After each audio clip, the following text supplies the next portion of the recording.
ॐ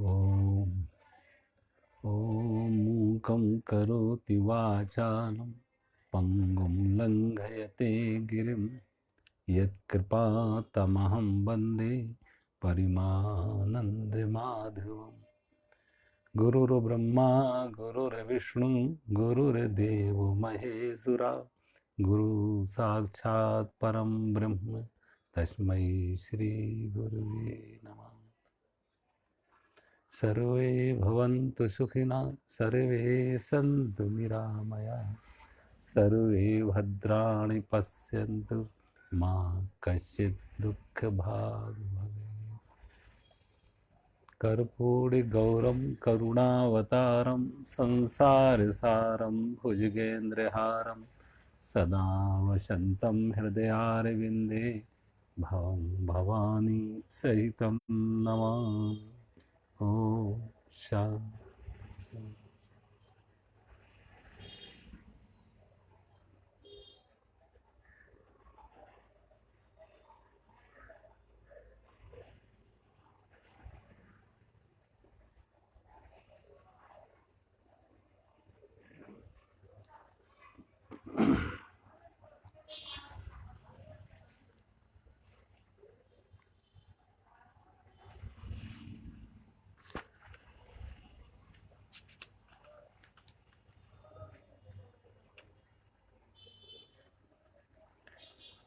अध्याय 9 श्लोक नंबर 31-32।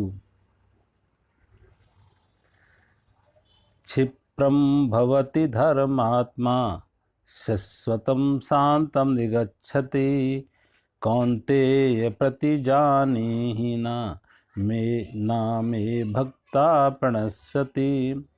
भगवान कहते हैं इसलिए शीघ्र ही धर्मात्मा हो जाता है और सदा रहने वाली परम शांति को प्राप्त होता है।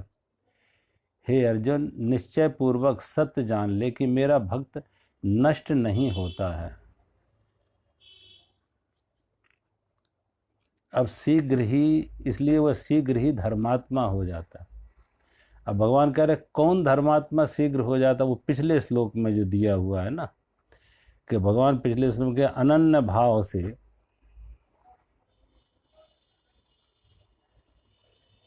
तो अनन्य भाव से मेरा भक्त होकर मुझको ही भजता है वह साधु ही मानने योग्य है, क्योंकि वह यथार्थ निश्चय वाला अर्थात उसे भलीभांति निश्चय कर लेता है। तो भगवान कहते हैं अतिशय दुराचारी भी अगर अनन्य भाव से मुझ भगवान को भजता है तो वह साधु ही मानने योग्य है। और जो उसे हम भगवान कहते साधु ही मानने योग्य है, इसलिए वह शीघ्र ही धर्मात्मा हो जाता है और सदा रहने वाली परम शांति को प्राप्त हो जाता है। तो साधु भगवान कहते हैं उसे शीघ्र ही धर्मात्मा हो जाता।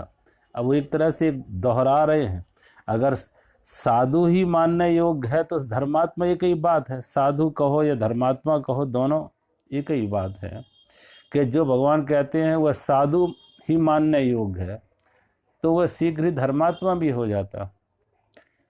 तो अनन्य भाव से जो भक्त मुझको भजता है, अनन्य भाव से, तो अब मुख्य बात यहाँ पे कि अनन्य भाव से जो भक्त मुझको भजता है वह साधु मानने योग्य है। अब वो पीछे कैसा था, कितना अतिशय दुराचारी था, लेकिन फिर भी भगवान कहते हैं जब आंख खुले तभी सवेरा।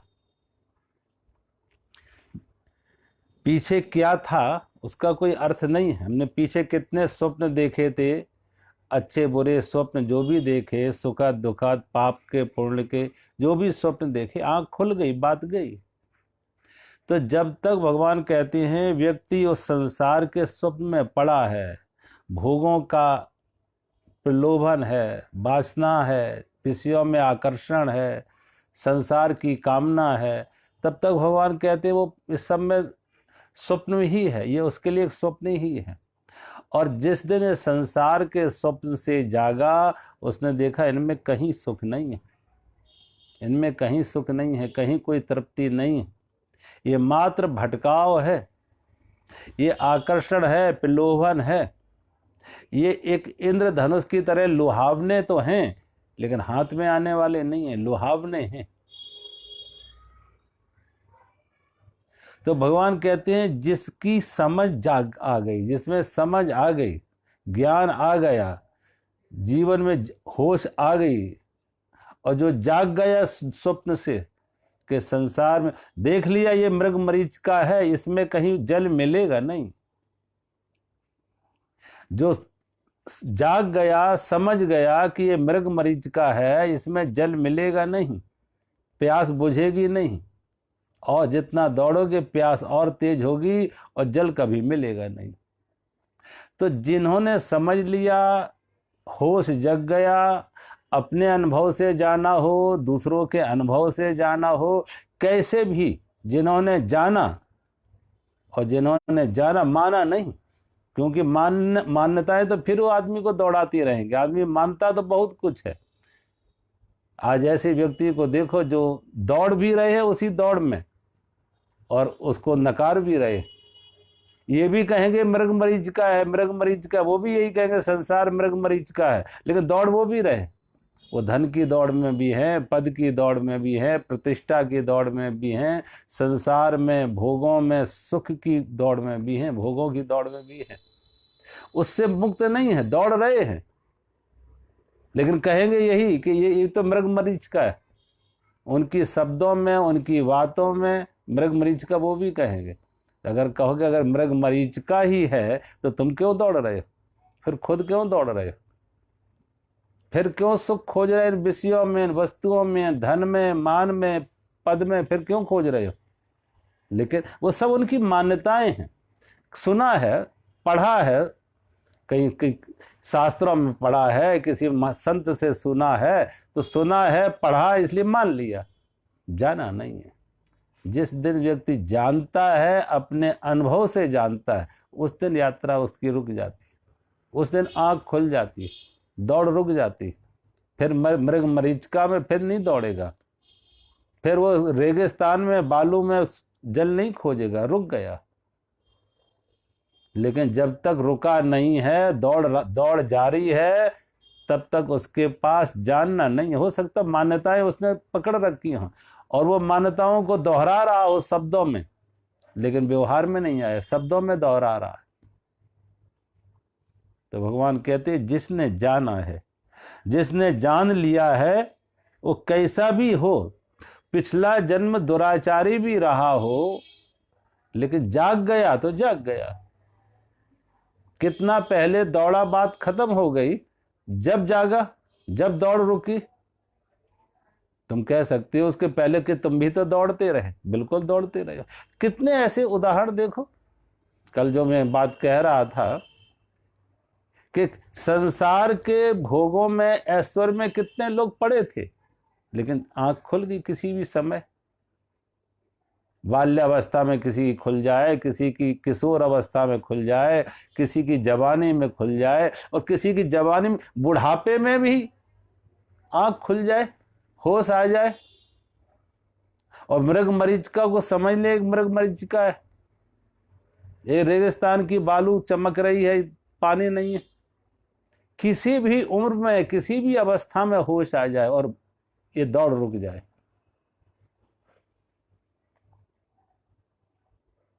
होश आ जाए, दौड़ रुक जाए। और पिछले, अब ये नहीं कहोगे तुम अभी तक तो तुम भी दौड़ते रहे।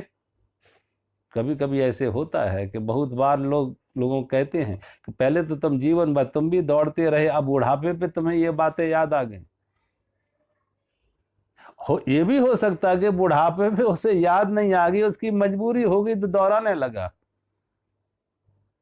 कभी ये भी होता है कि जब किसी ने धन चाहा, मान चाहा, पद चाहा, प्रतिष्ठा चाहा, संसार के भोग चाहे, ऐश्वर्य चाहा और ना मिले, जब ना मिले तो कहने लगा खट्टे अंगूर है, इनमें कुछ है नहीं, ये क्षणभंगुर हैं, ये मृग मरीचिका है।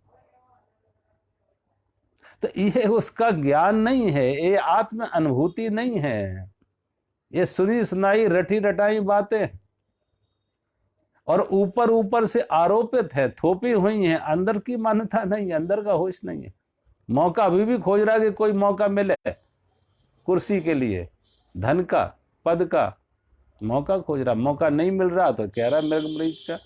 वो कहानी आती है ना कि कोई लोमड़ी जाती है अंगूरों के बगीचे में, और अंगूरों के बगीचे के अंगूर के गुच्छे लटक रहे, तो उन गुच्छे तोड़ने के लिए बहुत उछल कूद की, लेकिन जब गुच्छों तक ना पहुंची, इतने ऊंचे थे, ऊपर तक ना पहुंची, तो निराश होकर जाने लगी।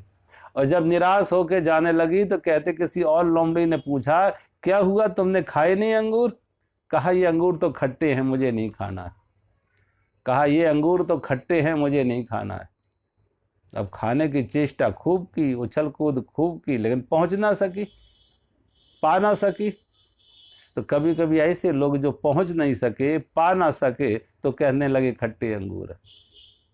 लेकिन चाह अंदर से खूब थी, मांग खूब थी, कोशिश खूब की, कोशिश में कोई कमी नहीं हुई।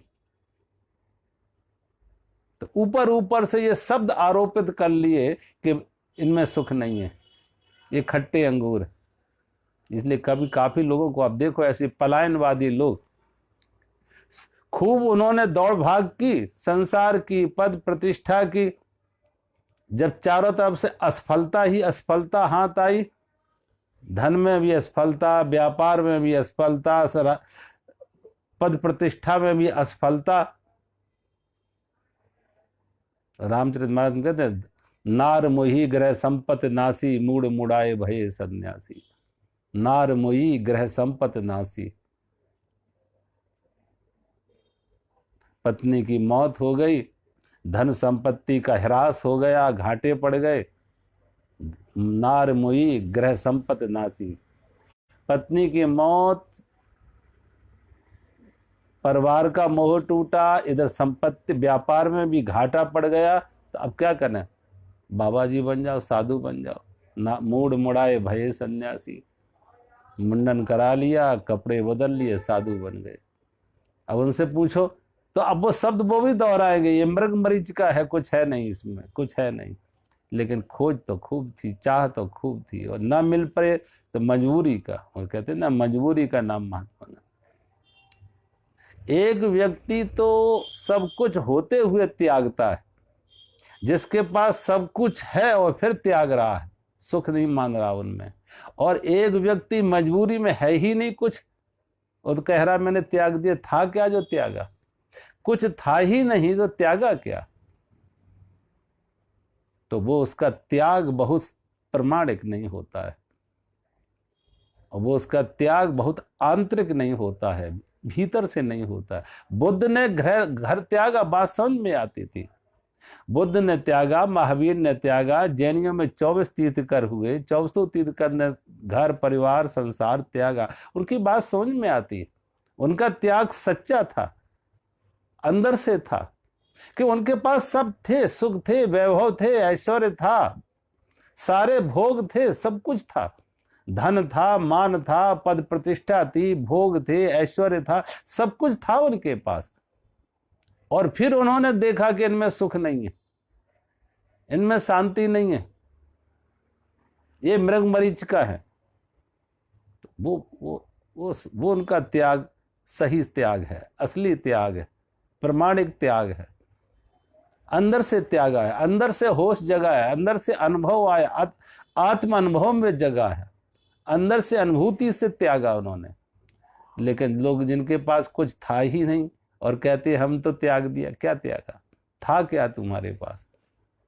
तो वो फिर आरोपण। और ऐसे लोगों को देखो, त्याग के बन जाते हैं, साधु बन जाते हैं, कोई साधु वेश ले लेते हैं, लेकिन फिर विस्तार होता, फिर फैलाव होता, वो विस्तार फिर होता, किसी न किसी रूप में फिर फैलाव होगा, विस्तार फिर होगा। साधु बन के भी लोग चुनाव लड़ने लगते फिर। अब पद की कहीं आकांक्षा थी, मान की कहीं चाह थी, कोई आकांक्षा थी, कोई कामना थी, तो दौड़ चुनाव लड़ेंगे। धन की, पद की, प्रतिष्ठा की, तो फिर नए नए रूप में साधु भेष में भी वो आगे आएंगे। धन की दौड़ में होंगे, पद की दौड़ में होंगे, प्रतिष्ठा की दौड़ में होंगे। वो सारी दौड़ जो एक गृहस्थ में की दौड़ थी, वही अब साधु भेष में भी दौड़ शुरू हो गई। तो भगवान कहते हैं ऐसे व्यक्ति ने अंदर से जाना नहीं है, अनुभूति में नहीं आया, ऊपर ऊपर से सुने शब्द और दोहराने लगा। सचमुच जो उसने जाना नहीं कि मृग मरीच का इनमें सुख है नहीं।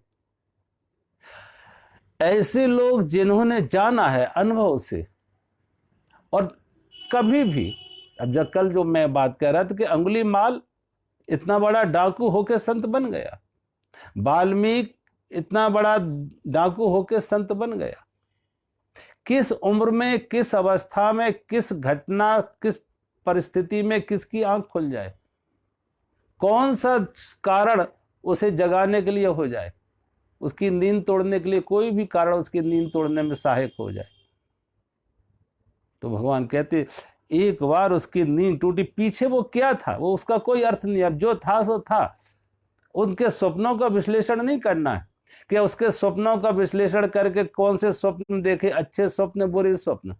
अगर स्वप्नों के विश्लेषण कर रहे हो, इसका अर्थ है अभी भी स्वप्नों से मुक्त नहीं हुए, अभी भी जागे नहीं। ये कहते एक गुरु ने अपने शिष्य से प्रश्न किया कि मैंने रात ये स्वप्न देखा है, इस स्वप्न का विश्लेषण करो, इसका अर्थ क्या है, इस स्वप्न का विश्लेषण करो, इस स्वप्न का अर्थ क्या है। जब गुरु ने शिष्य से कहा इस स्वप्न का विश्लेषण करो, इसका अर्थ क्या है, तो शिष्य एक लोटा पानी ले आया। शिष्य एक लोटा पानी लाया और गुरु को आके कहा अब अपना मुंह धो लो। गुरु को कहा आप अपना मुंह धो लो। अभी नींद से जागे नहीं हैं, अभी भी नींद से जागे नहीं हैं, अभी भी स्वप्नों में हो, और जो स्वप्न में है वही स्वप्न का विश्लेषण चाहेगा। गुरु हंसने लगा। गुरु ने कहा ये तो मैं तुम्हारी परीक्षा ले रहा था, जो जाग ही गया स्वप्न से, अब स्वप्न का क्या विश्लेषण करना।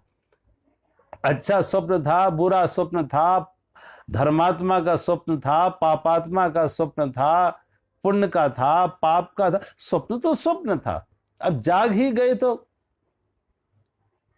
अब स्वप्न की क्या चर्चा करना। और जागने पे भी स्वप्न की चर्चा कर रहे हैं तो इसका अर्थ अभी जागे नहीं है, अभी भी स्वप्न में है, और स्वप्न को स्वप्न नहीं मान रहे, सत्य मान रहे हैं। अगर स्वप्न को स्वप्न ना मान के सत्य मान रहे हैं तो उसकी की व्याख्या करेंगे, तब उसका विश्लेषण करेंगे, तब उसके अर्थ निकालेंगे, क्या क्या अर्थ हो सकते हैं इन स्वप्नों के।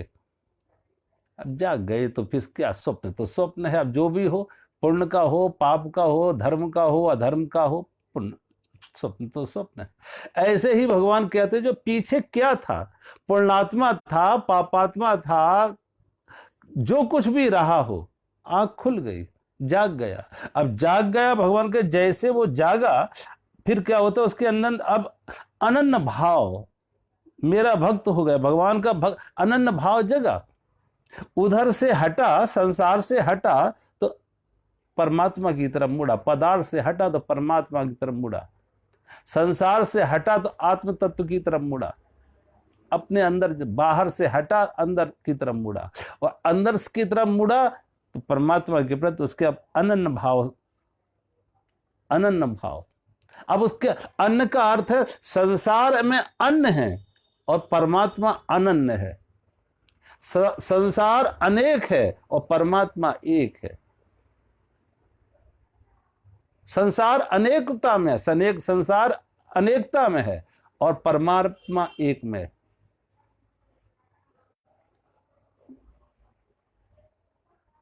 संसार तो ऐसे है जैसे एक वृक्ष की तमाम शाखाएं, उन शाखाओं की भी प्रशाखाएं, और उन शाखाओं के अलग अलग पत्ते, लेकिन उनकी मूल एक है, जड़ एक है।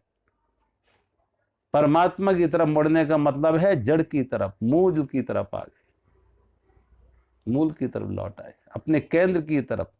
परिधि बहुत है, पेरीफेरी पे आप देखें, सरकमफेरेंस देखें, बहुत लंबी चौड़ी है, लंबी चौड़ी सरकमफेरेंस होगी, लेकिन उसके जो केंद्र है, सेंटर है, वो एक है। तो केंद्र की तरफ वापस हो गए, एक की तरफ वापस आ गए। परमात्मा की तरफ वापस आ गए। और जब परमात्मा की तरफ वापस आ गए, अंतर्मुखी हुए, तो अनन्य भाव आया। अब दूसरे की कोई चाह नहीं। और इस एक के लिए, परमात्मा के लिए, कोई कामना नहीं चाहिए, कोई वासना नहीं चाहिए। क्योंकि जो कामना थी, वासना थी, मांग थी, चाह थी, वो संसार की थी, वो स्वयं से दूर कर रही थी, वो स्वयं से दूर कर रही थी। कामना हटी, मांग हटी, चाह हटी, वासना हटी, तो उपासना, उपासना आ गई। वासना हटी तो उपासना, स्वयं के साथ बैठ गए, निकट आ गए, अपने से मिल गए। और अपने से मिले। अब यहां दो नहीं है कि बूंद सागर से मिली, दो बूंद बूंद ही नहीं रही, सागर ही रह गई। बूंद मिट्टी और सागर हो गई, अब एक ही रह गया, एक सागर ही रह गया। अब मैं मिटा, परमात्मा ही रह गया। ये मैं मिटा, अहंकार मिटा, परमात्मा ही रह गया। और जब एक परमात्मा रह गया, केंद्र पर सारा मैं हट गया, परमात्मा ही रह गया, तो भगवान कहते ऐसा अनन्य भाव से भरा मेरा भक्त, एक परमात्मा से जुड़ा ऐसा मेरा भक्त, भगवान कहते जो मुझे भजता वो साधु, वो साधु, वो साधु हो गया।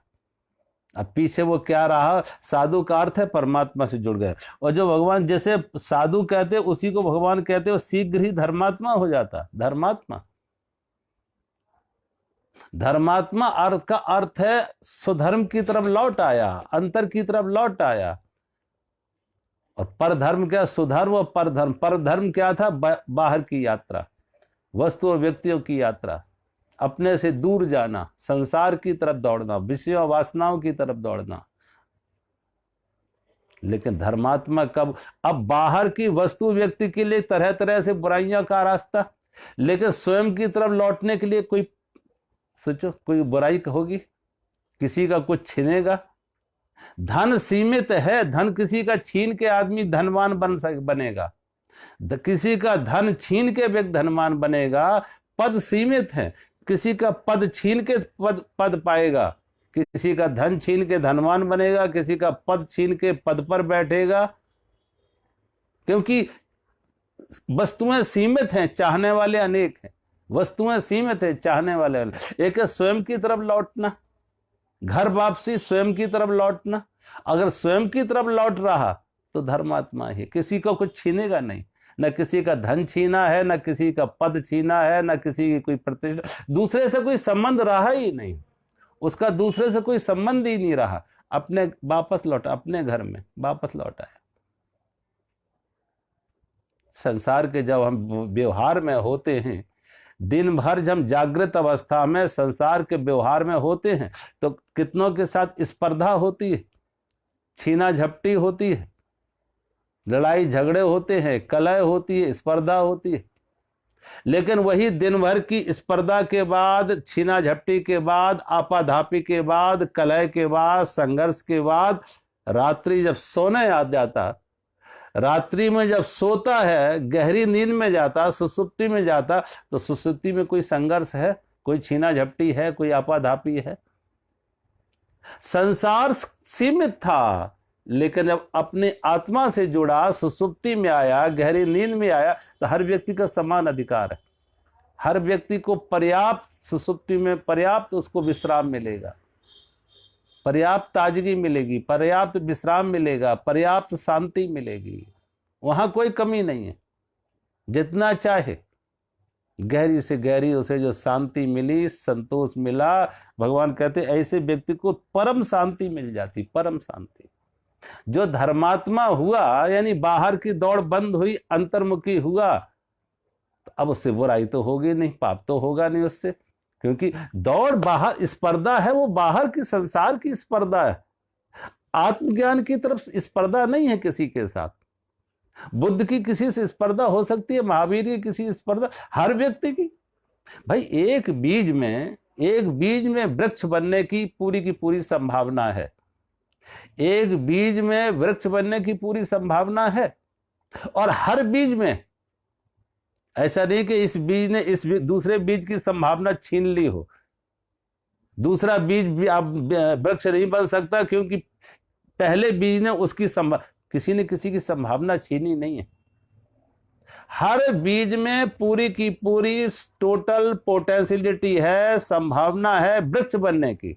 बस शर्त यही है, उसे जमीन में दबना पड़ेगा, अपनी अस्मिता को मिटाना पड़ेगा।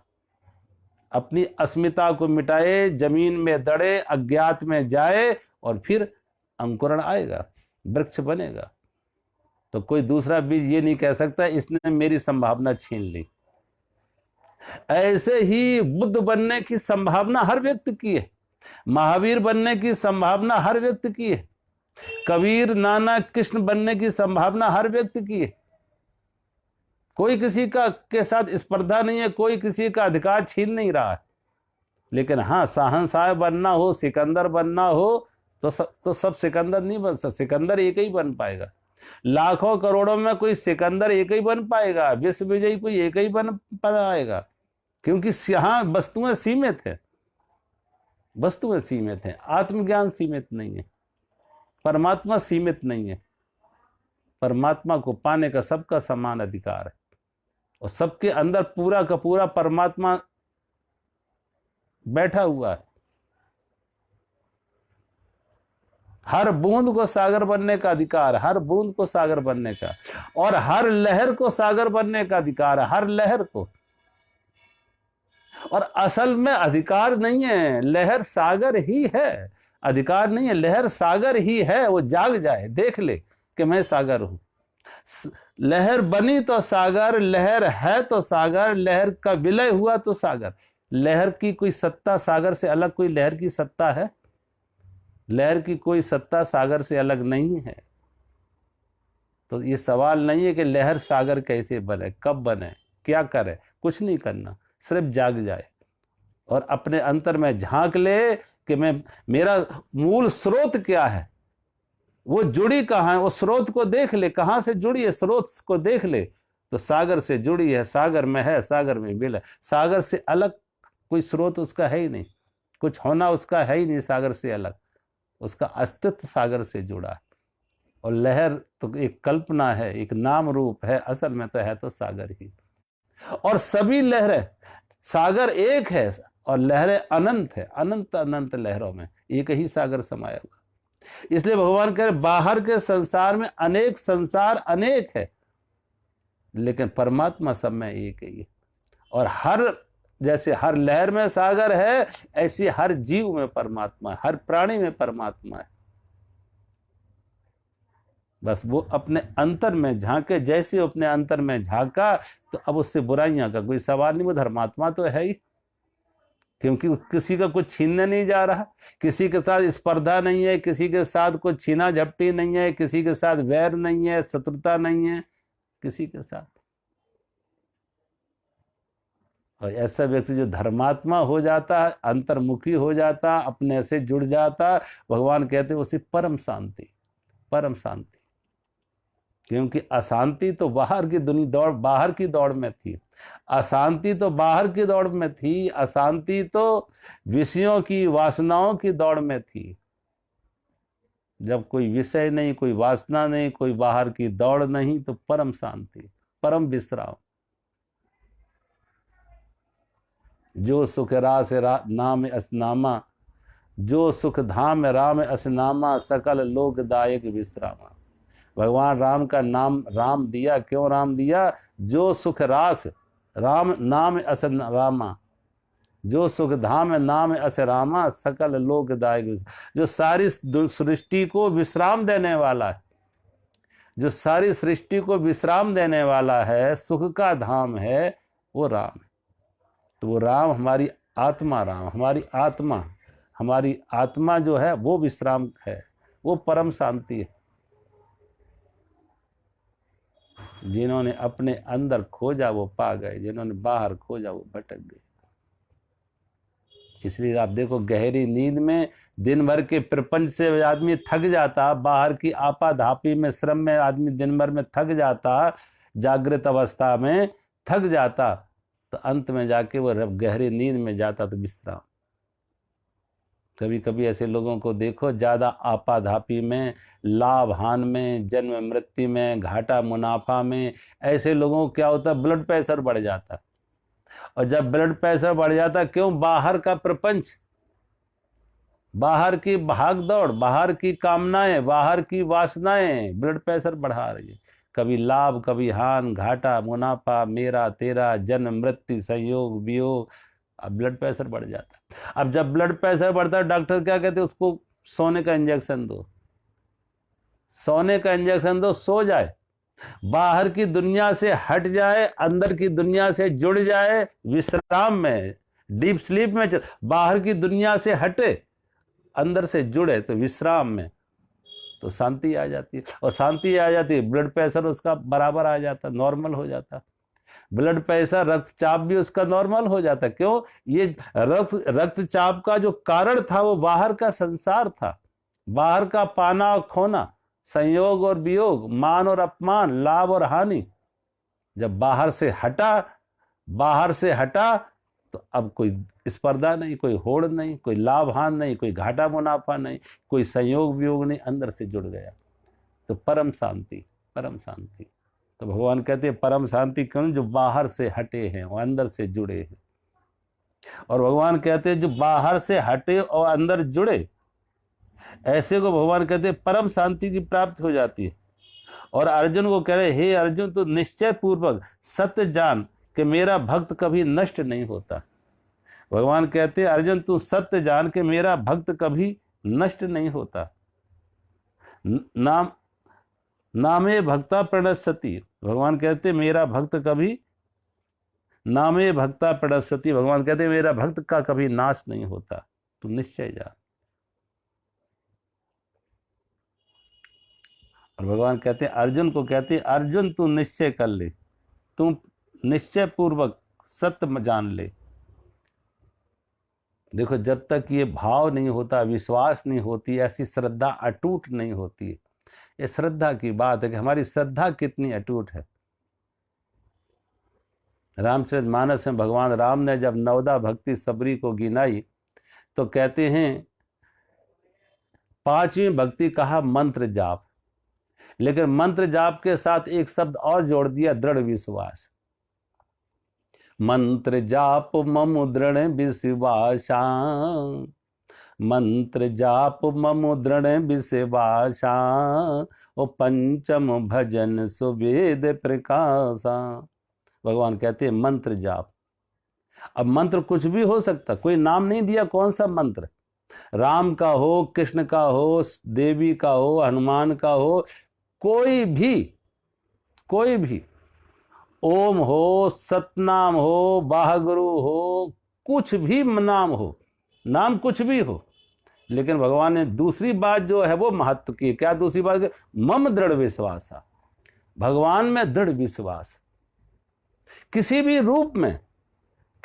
रूप में परमात्मा को तुम किसी भी नाम में, किसी भी रूप में दृढ़ विश्वास के साथ, दृढ़ विश्वास, परमात्मा को दृढ़ विश्वास के साथ उसमें। देखो, मैंने कहा ना, नाम रूप तो ये सब घाट है, किसी भी घाट से चले जाओ, लेकिन दृढ़ विश्वास गंगा में, कि गंगा में स्नान करना है, गंगा से प्यास बुझाना है, पानी पीना है, प्यास बुझाना है। घाट बहुत महत्व के नहीं है, वो जो महत्व की बात है वो मम दृढ़ विश्वास। नाम तो घाट है, मंत्र जाप घाट है, लेकिन मम दृढ़ विश्वास वो नदी है, वो प्यास बुझाएगी। भगवान में दृढ़ विश्वास वो वही नदी तक पहुंचाएगी, घाट नहीं पहुंचाएगी। मम दृढ़ विश्वास, भगवान कहते वो तुम्हें घाट तक पहुंचाएंगे, वो पानी तक पहुंचाएंगे, वो तुम्हें पानी में उतरने के लिए, पीने के लिए बाध्य करेंगे। मम दृढ़ विश्वास।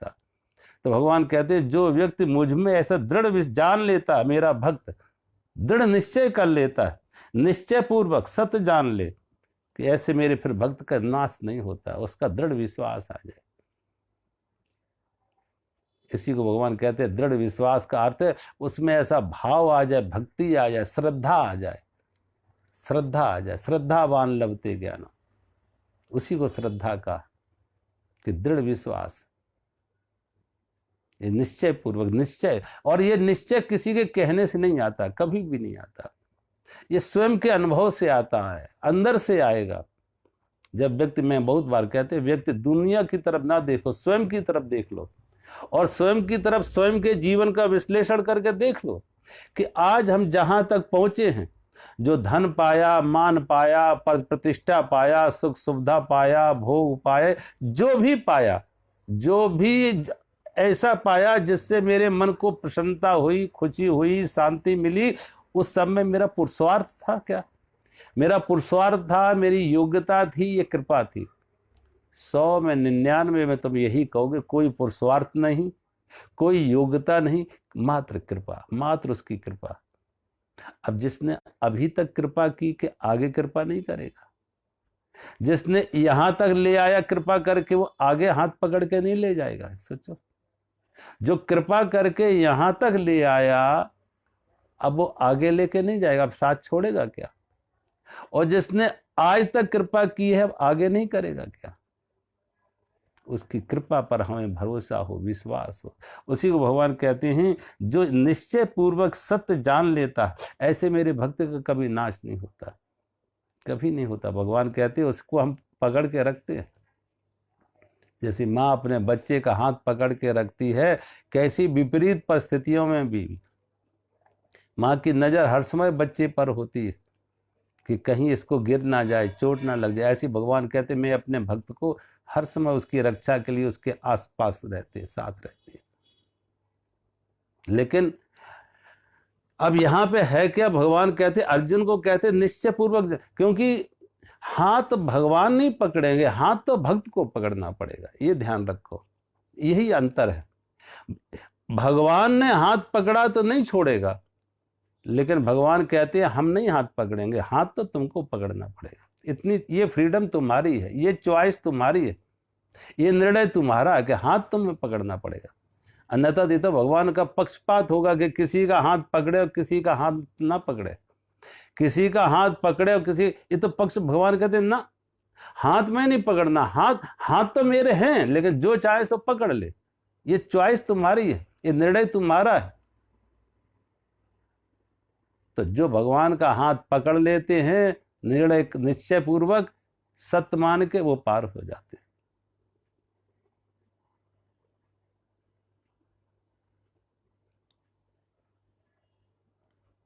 कभी कभी भगवान कहते, कुछ लोग ऐसे होते हैं जो देने की भाषा नहीं जानते हैं, लेने की भाषा जानते हैं। जो देने की भाषा नहीं समझते हैं, वो लेने की भाषा समझते हैं।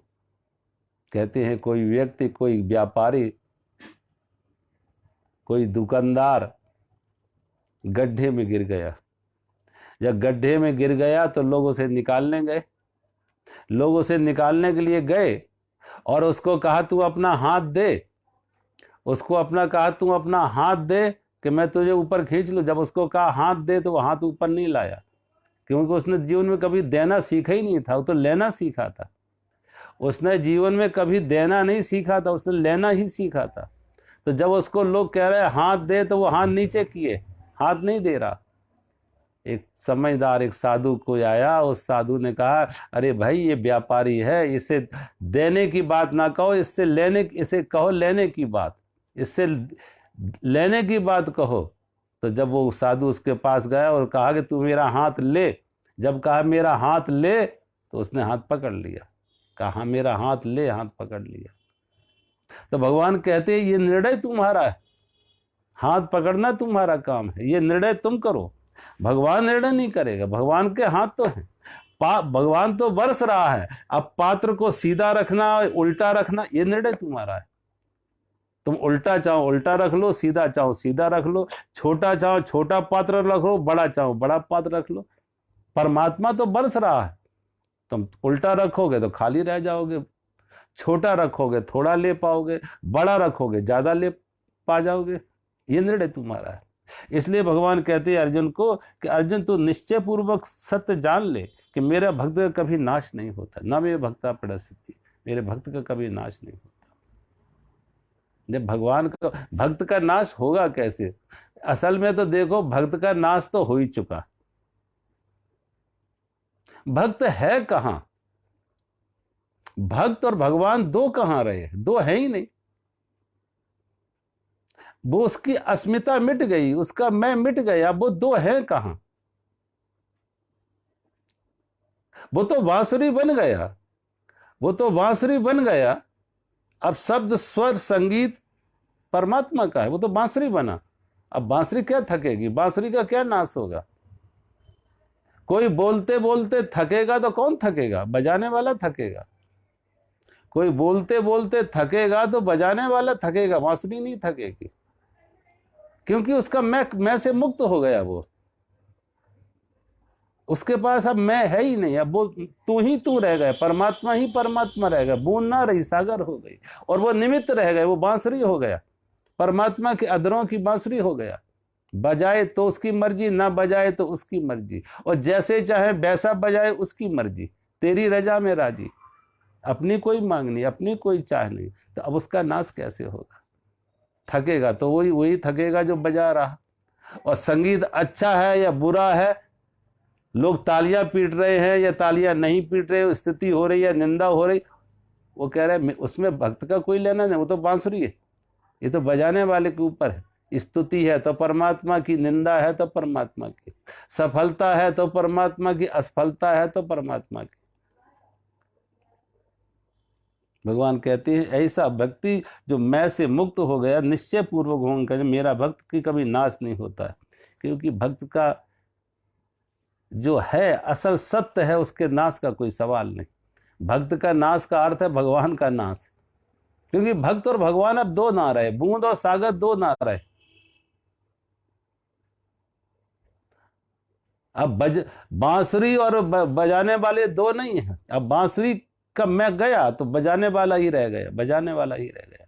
बांसुरी का अपना कोई शब्द नहीं है, बांसुरी का अपना कोई संगीत नहीं है, बांसुरी का ना कोई अपना शब्द ना कोई अपना संगीत। वो तो खाली खोखली है, परमात्मा के लिए समर्पित है। अगले श्लोक में भगवान कह रहे हैं,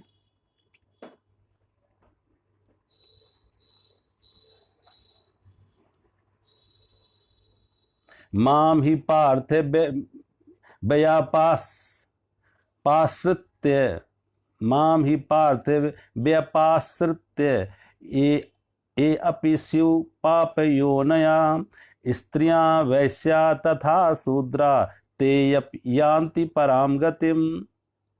भगवान कहते क्योंकि हे अर्जुन, स्त्री वैश्य शूद्र और पाप योनि चांडाल आदि जो कोई भी हो, वे भी मेरी शरण होकर परम गति को प्राप्त होते हैं। वे भी मेरी शरण होकर परम गति को प्राप्त होते हैं।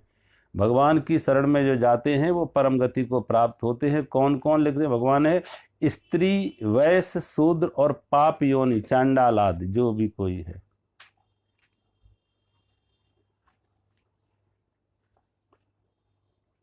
देखो, स्त्री वैश्य शूद्र तथा जो भी पाप योनि है। अब देखो,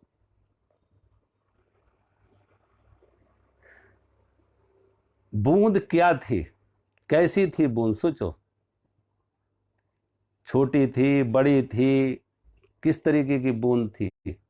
जब बूंद मिट ही गई, सागर ही हो गई, तो उसका क्या अर्थ है कि वो किस रूप में थी और कहां से बूंद आई थी? किसी भी तरह की बूंद हो। अब नदियां कितनी सागर में जाके मिल रही हैं, कितनी तरह तरह की नदियां मिल रही हैं। कुछ मीठे पानी की नदियां हैं, कोई खारे पानी की नदियां हैं, कोई स्वच्छ नदियां हैं, कोई मलिन नदियां हैं। कितनी तरह तरह की नदियां जाके सागर में मिल रही। अब जो सागर में मिल ही गई जाके, तो अब उसका पूर्व क्या देखना कि वो कौन थी? मीठे मीठे पानी की नदी थी या खारे पानी की नदी थी? कोई अर्थ नहीं रखता कि वो मीठे पानी की नदी थी या खारे पानी की नदी थी, गंदा नाला था या साफ सुथरा जल था। कोई कारण नहीं उसका। जब एक बार जो सागर बन गई सो बन गई। इसलिए प्राय लोग कहते हैं ना, नदी मूले और ऋषि मूले नहीं देखे जाते। प्राय ये कहते हैं संत लोग कि ऋषि मूले और नदी मूले। ऋषि कहाँ से आए हैं, कहाँ पैदा हुए, जन्म कहाँ हुआ, पालन पोषण कहाँ हुआ, कहाँ ऋषि का मूल नहीं देखा जाता, और नदी का भी मूल नहीं दे रहा कि नदी कहां से आई, कहां से पैदा हुई। और वो नदी या पानी खारे पानी की हो, मीठे पानी की हो, साफ पानी हो, गंदा पानी हो, एक बार जो सागर में मिल गई वो एक रूप, सब एक रूप हो गई, सब एक रूप हो गई, सभी नदियां एक रूप हो गई जाके वहां।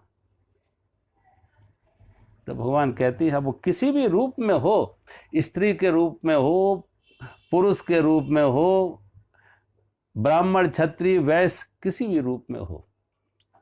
और जो भगवान यहाँ दे रहे, यहाँ स्त्री से अर्थ कुछ स्त्री नहीं है, स्त्री से अर्थ है स्त्रीण स्वभाव।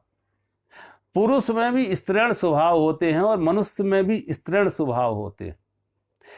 पुरुष में भी स्त्रीण स्वभाव, और क्योंकि ये जो स्त्रीण स्वभाव है, स्त्रीण स्वभाव का अर्थ है जो जिनमें कुछ करने की क्षमता ना हो, पाने की कुछ क्षमता ना हो, दौड़ धूप ना करना चाहे, जो बहुत उदासीन हो, पैसिव हो, आक्रामक ना हो। जैसे स्त्रियों का स्वभाव है, स्त्रियां जो है पैसिव होती हैं, आक्रामक नहीं होती हैं।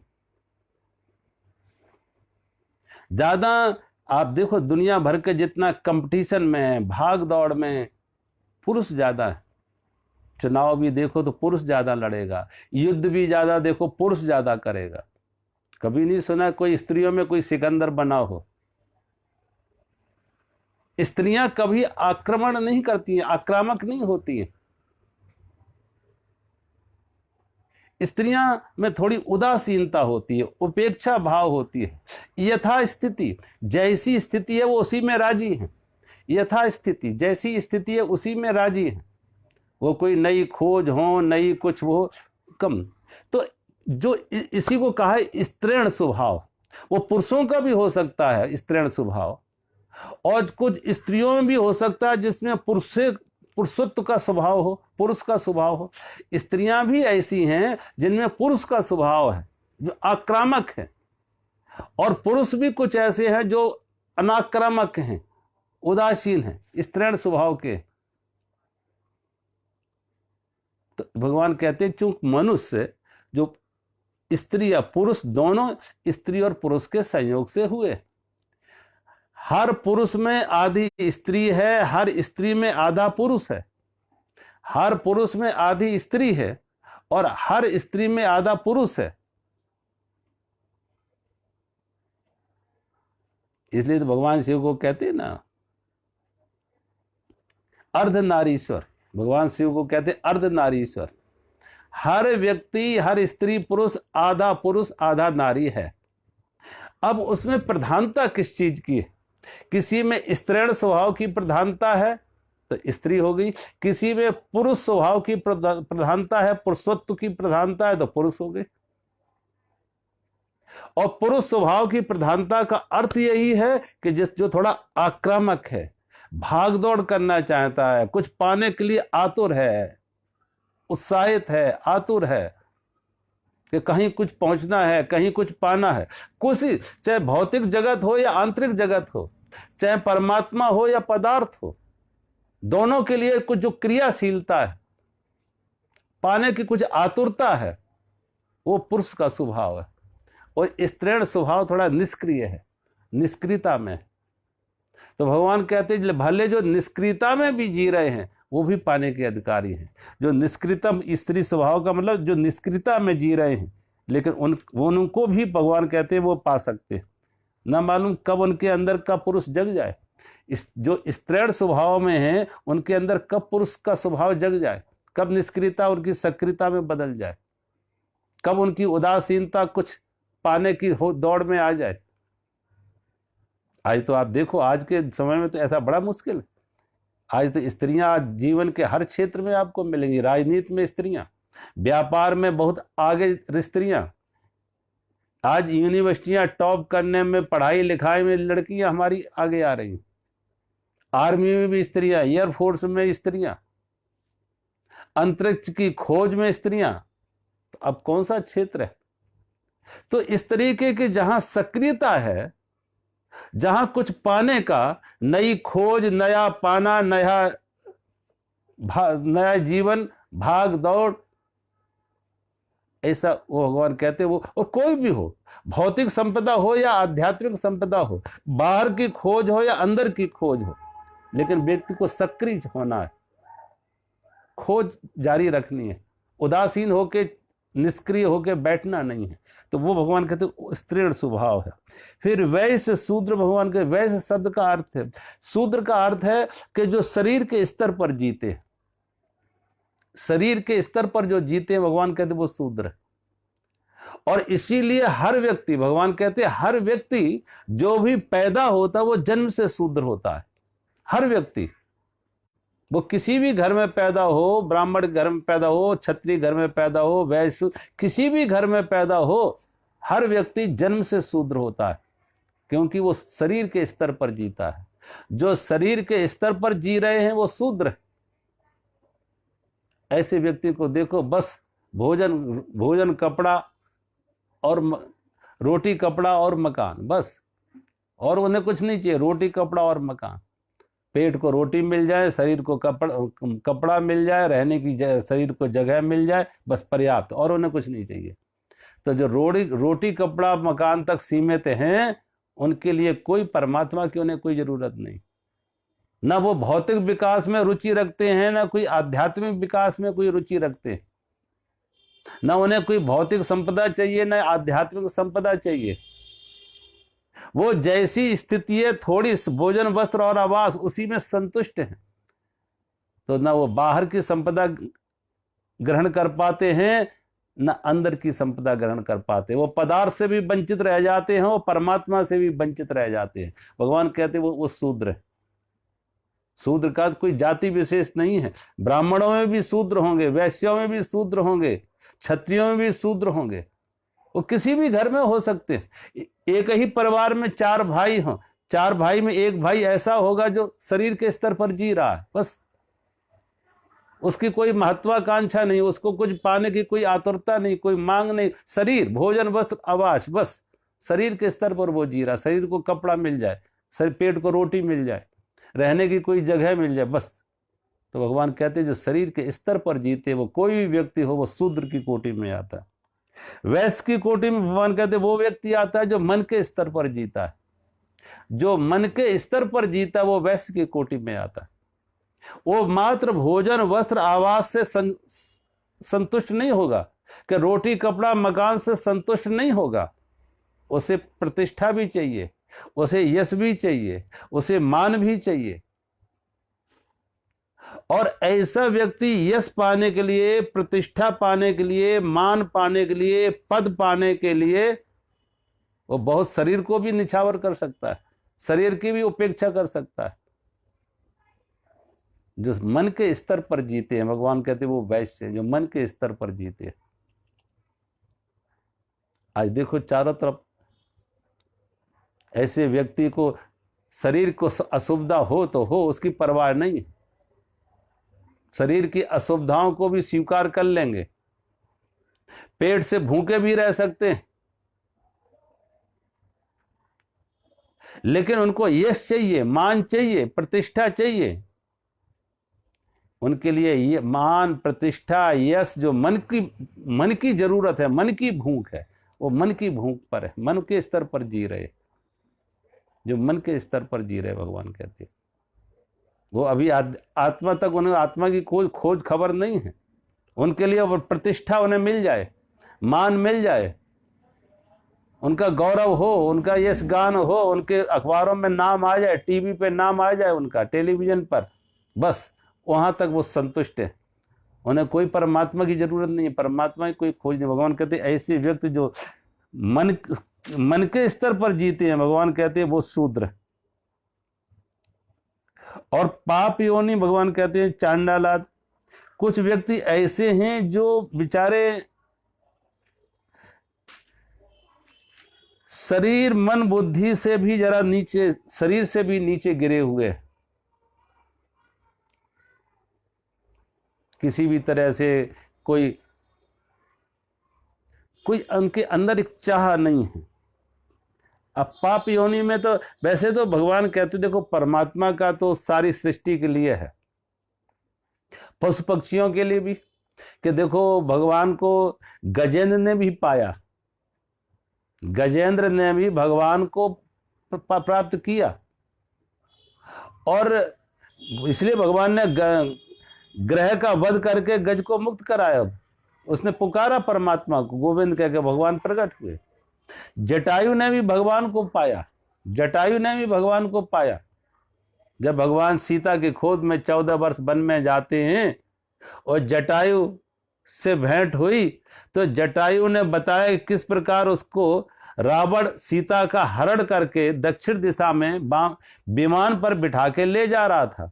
सीता विलाप कर रही थी, तो जटायु ने सीता को विलाप करते देखा, तो एक अबला की रक्षा के लिए जटायु ने जाके युद्ध किया रावण से, और जब रावण से युद्ध किया, रावण को घायल कर दिया जटायु ने, तो कहते हैं रावण ने अपनी तलवार से जटायु के पंख काट दिए, और जब उसके पंख काट दिए जमीन पे आके गिर गया, सांस चल रही थी, घायल अवस्था में पड़ा था। भगवान राम ने उसे देखा तो जटायु को भगवान ने अपनी गोद में रखा, अपनी गोद में रखा। जटायु को धूल जटाओं से झाड़ी, भगवान ने जटायु की धूल अपनी जटाओं से झाड़ी, और फिर जटायु ने बताया कि किस प्रकार दक्षिण दिशा में सीता का हरण करके रावण ले गया।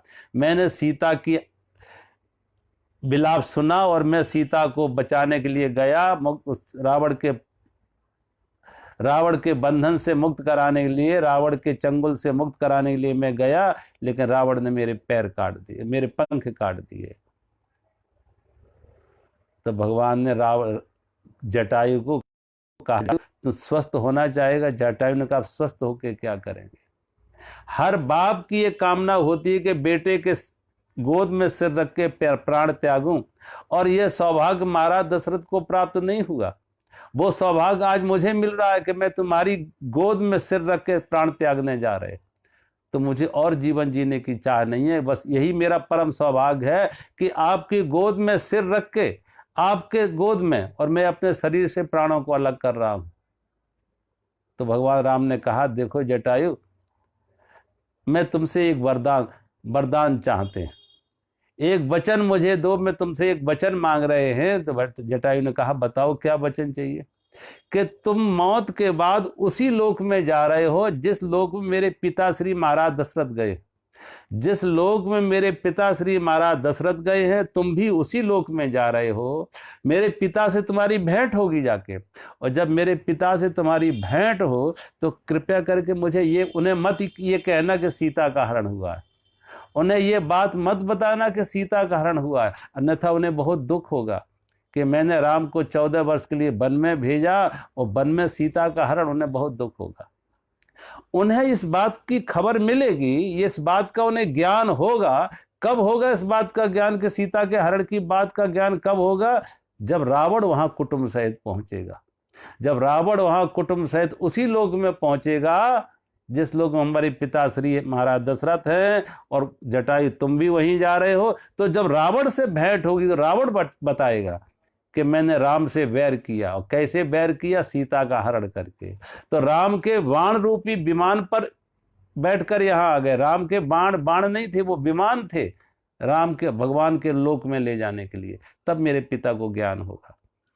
तो कहने कर महाराज दशरथ जिस लोक में गए हैं उसी लोक में जटायु भी गया, और उसी लोक में रावण भी गया। तो जटायु जैसे प्राणी, मतलब पशु पक्षी भी भगवान के अधिकारी हो सकते। भगवान इसलिए वहां इशारा करे, वो पाप योनि भी, पशु पक्षी भी भगवान के अधिकारी हो सकते हैं अगर उनमें कहीं पिछले पूर्व जन्म के पुण्य आ जाए, पूर्व जन्म की कुछ स्मृति आ जाए।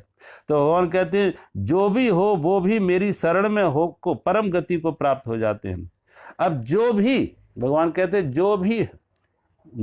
जो भगवान की शरण में आ जाए, किसी भी रूप में आ जाए, किसी भी नाम किसी भी रूप में भगवान की शरण में आ जाए, किसी भी घाट से, मनुष्य के रूप में हो, पशु पक्षियों के रूप में हो, किसी भी घर परिवार से संबंधित हो, लेकिन भगवान कहते हैं जो भी है वो मेरी शरण में आ जाए वो परम गति को प्राप्त होते हैं। यानी परम गति का अर्थ है वो परमात्मा को प्राप्त होते हैं। परम गति का अर्थ है परमात्मा को प्राप्त होते। नदियां कितनी भी दिशा से, कितनी भी दिशाओं से, किसी भी दिशा से नदी आके सागर में मिल जाए, वो सागर को प्राप्त होती है। अथाह को, असीम को, असीम को, अथाह को प्राप्त होती है, परम को प्राप्त होती है। नदियों की एक सीमा थी, सागर की कोई सीमा नहीं है। तो भगवान कहते हैं वो किसी भी रूप में आके परमात्मा में समर्पित हो जाए, और जो परमात्मा से समर्पित हो गया, परमात्मा से जुड़ गया, जिसकी अपनी अस्मिता खो गई, जो बूंद बूंद ना थी रही, अब सागर हो गई, अपनी अस्मिता खो गई, उसका मैं खो गया। भगवान कहते हैं जिसने अपना मैं खो दे, उसमें स्त्री, वैश्य, शूद्र, जो भी भगवान कहते हैं, ये स्त्रियां, वैश्य, शूद्र, यानी स्त्री कोई स्त्री का शरीर नहीं है, स्त्रीण स्वभाव। और वैश्य का मतलब वैश्य नहीं है, वैश्य का अर्थ है जो मन के स्तर पर जी रहे, जो मन के स्तर पर जी रहे हैं, जिनके लिए यश, मान, चाह, प्रतिष्ठा, पद, जिनके लिए बहुत मूल्यवान है, ऐसे व्यक्ति जो मन के स्तर पर जी रहे वो वैश्य हैं। और जो शरीर के स्तर पर जी रहे हैं, भगवान कहते हैं वो शूद्र है, जो शरीर के स्तर पर जी रहे, जिन्हें बस रोटी, कपड़े, मकान से ज्यादा उन्हें और कुछ नहीं चाहिए, उसी में थोड़े में वो संतुष्ट हैं। संतुष्ट क्या है? वो आलसी है। ऐसा नहीं कि अंदर से कुछ पाया हो तब संतुष्टि हो।